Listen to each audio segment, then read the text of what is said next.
अरावली की गोद में बसी ये फुलवारी की नाल राजस्थान की सबसे लंबी नाल है और ये राजस्थान और गुजरात को जोड़ने का काम करती है। और इस वन को वन्यजीव अभयारण्य का दर्जा भी दिया गया 1983 के अंदर। और यहाँ पर 2024 के अंदर इको सेंसिटिव जोन के अंदर शामिल कर दिया गया ताकि यहाँ पर जो भी वन्य जीव और जैव विविधता है इनको अच्छे से संरक्षण मिल सके। और इसके साथ ही मैं बात कर रही हूँ, इसके साथ साथ बहती हुई साबरमती नदी जो राजस्थान के कोटड़ा तहसील के पादरडा गांव से निकलती है और 45 किलोमीटर ही हमारे राजस्थान के अंदर बहती हुई फिर ये गुजरात के अंदर मिल जाती है। ये मई जून का महीना है और इसके अंदर भी देखो इतनी गर्मी पड़ने के बावजूद भी ये इतना घना जंगल है। तो बारिश के टाइम में तो यहाँ पर झरने बहते हैं और वन्य जीवों का यहाँ पर विचरण रहता है। तो ये इसको देखकर तो मुझे लगता है कि ये राजस्थान की सबसे खूबसूरत प्राकृतिक धरोहर में इसको हमें शामिल करना चाहिए और इसका हमें संरक्षण भी करना चाहिए।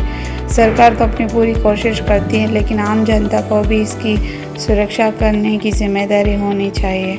और यहाँ पर बनाया हुआ है मंदिर, तो यहाँ पर करते हैं हम दर्शन और फिर आगे चल पड़ते हैं। मुझे तो यहाँ का नज़ारा देखकर इतना ये हो रहा था कि यहाँ से जाने का ही मन नहीं कर रहा था। और ये बात तो है कि ये जंगल भले ही घने जंगल हो लेकिन इन घने जंगलों के अंदर भी काफ़ी आदिवासी लोगों के घर हैं और मैंने अपनी आँखों से देखे हैं इन घरों को।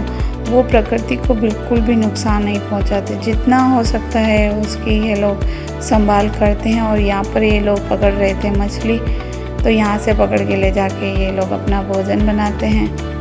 हमने भी इनसे बात करने की कोशिश करी पर इनकी भाषा ही हमें समझ में नहीं आई।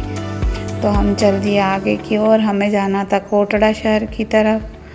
तो हम चल दिए इस साबरमती नदी के किनारे किनारे। ये कोटड़ा तक तो हमें ये साथ साथ में मिली। और हैरान करने वाली बात यह है कि इस नदी की कुल लंबाई है 416 किलोमीटर, लेकिन ये राजस्थान में से 45 किलोमीटर ही बहती है और फिर ये उदयपुर से बहती हुई खंबात की खाड़ी में जाती है।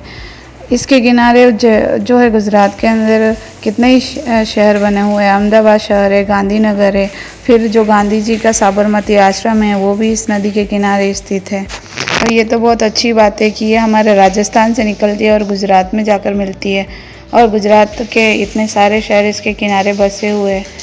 फिर हमें चाहे ये थोड़ा ही पानी देती है लेकिन गुजरात को तो काफ़ी अच्छा पानी देती है ये ले जाकर।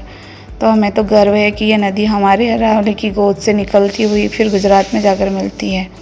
तो हमारे राजस्थान से ये बहुत ही ज़्यादा प्यार है कि हमारे राजस्थान में जो अरावली है उसकी गोद से तो कई सारी नदियाँ निकलती है और एक कई सारे लोगों का जीवन है। देखो यहाँ पर ये लोग जो है विचरण करते रहते हैं, इनको वन्य जीवों से डर नहीं लगता है क्योंकि ये